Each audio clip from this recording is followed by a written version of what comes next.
So when I was younger, I was a bit of a handful. Now, if I've had the opportunity to meet you, right now you're probably thinking there's no way Julia could have ever been a handful. But I'm going to be completely honest and say that I was, and I was a bit sassy and sometimes had a little attitude. For example, when people would ask me to do something, this cute and innocent face, this is how she responded. If you're a parent or you were a sassy child like me, you know that did not go over very well. One day I was at my grandparents' house and my sweet, polite old grandpa asked me to do something, and that's how I responded. And so this is what he said back to me. He said, "Girl, you better learn how to control that tongue of yours or there will be consequences." And he was not kidding. I began to realize that he meant that in reference to the way I stuck my tongue out, but he also meant it in reference to the way I used my tongue to speak to those around me. In my household, if you were disrespectful or you used a bad word, that's when the soap got brought out. Those of you who were older, you probably had the high-quality Dove bars of soap. Not me. I had the Bath and Body liquid soap. And it smells amazing, okay? But it doesn't smell quite the same. Or it doesn't taste quite the same. Oh my goodness. But when my parents brought the soap out, that was when I knew they wanted me to tame my tongue. They wanted me to be able to think before I speak. But when I used my words to disrespect the people around me, it created some tension in that relationship. But can words really affect the relationships I have? Well, as I got older, I learned the importance of taming my tongue, what that even meant, how do I even do that? And I saw that relationships are satisfied when you tame your tongue. That's my bottom line today. And so if you're taking notes, you can go ahead and write that down. If you're not taking notes, you can go ahead and write that down. But relationships are satisfied when we tame our tongue. The Bible has a lot to say about the tongue and the power it has and how sometimes if we don't use it wisely, it can lead to consequences. And so today we're reading in Proverbs chapter 18, verses 20 through 21. And it says this: "Wise words satisfy like a good meal. The right words bring satisfaction. The tongue can bring death or life. Those who love to talk will reap the consequences." My first point for you today is your tongue is powerful. Your tongue has the power to satisfy. Verse 20 references it as a good meal. So go ahead, think of your favorite meal. For me, my mom makes this amazing dinner plate, and it's called Alice Springs chicken. And the sauce she makes is incredible. Like, you could eat it with probably anything. But after I eat that meal, I feel good. I am satisfied with what was placed in front of me. And this verse is saying the same thing.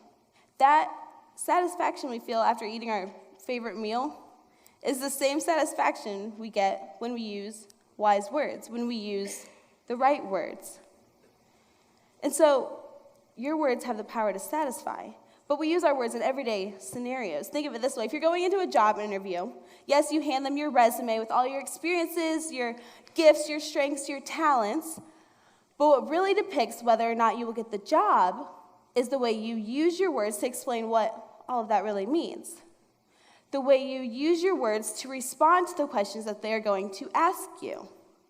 If you haven't been in a job interview, think of any relationship that you have, whether it's with a friend, brother, sister, a spouse, mom or dad. In all of those relationships, you probably use communication. Communication is the way that our relationships are going to grow. When we use our words to communicate what we like, what we dislike, what our goals are, our plans, that is going to grow the relationship and build that foundation of trust. Your words have the power to satisfy relationships, but it also has the power to destroy those same relationships. Your tongue is so powerful, therefore we need to learn how to tame it, because if we're unable to tame our tongue, that's when it can lead to consequences. That's my second point for today, is your tongue can bring consequences. Verse 21 even says your tongue can bring death or life. You may be sitting there and thinking, well, Julie, I was a little bit disrespectful to my parents on the way here, and I was a little bit disrespectful to the lady at the store, but I'm not dead. I feel great. And yes, it may be a little bit over-exaggerated, but when we look at it in the sense of our relationships, if you're using your words to encourage, to build someone up, that is going to bring life to that relationship. If you're using your words to tear down or maybe talk behind someone's back, that's going to bring death or an end to that relationship. We use words to communicate because relationships are satisfied when we tame our tongue. But if we're unable to tame our tongue, if we're unable to think of the things we want to say before we say them, that gives opportunity for trust to be broken. When trust is broken, those two people no longer grow closer together. And usually one person starts to move away from that relationship. Now, this does not mean to not share what we're going through. That is something completely different. But this means if someone comes to you and shares something with you in confidentiality, and you feel the need to share it with other people, that's when it's going to ruin relationships. That trust you were trying to build is now broken. But ultimately, you are in control of your tongue. James 3:4-5 describes the tongue as the small rudder that makes a huge ship turn, the small metal piece that's underwater that moves the ship. But then in verse 5 it says this, wherever the captain chooses to go. You have control of the words that come out of your mouth. But how do we do that? How do I have control over the words that come out of my mouth? Because my human nature is to say the first thing that comes to my mind. My human nature is to receive what that other person is telling me, but then go and share with the other people around me. You may have heard this growing up. I know my parents told me this almost daily. Remember the sassy child with an attitude? They would tell me, Julia, you need to think before you speak. You need to think before you respond. You need to think before you react. And they said that because it's so important. It's so true. Because when we are able to think of the things we want to say before we say them, when we are able to know if it is the right situation to say what we want to say, and if we are able to know if it is the right person to say what we want to say, that is when relationships are satisfied. But this is not something that just happens overnight. I mean, this is something that takes time. It takes practice, and it's something I have to even work on daily. But most importantly, we're not supposed to do it alone. God gave us resources. In fact, God gave us himself. God gave us the Holy Spirit. You know that voice inside your head that tells you when you should or shouldn't do something or when you should or shouldn't say something?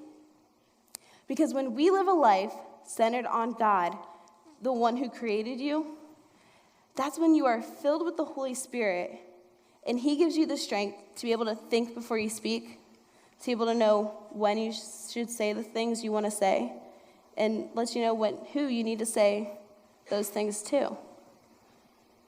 So are the words you using, are they satisfying your relationships or destroying them? Because relationships are satisfied when we tame our tongue. Thank you.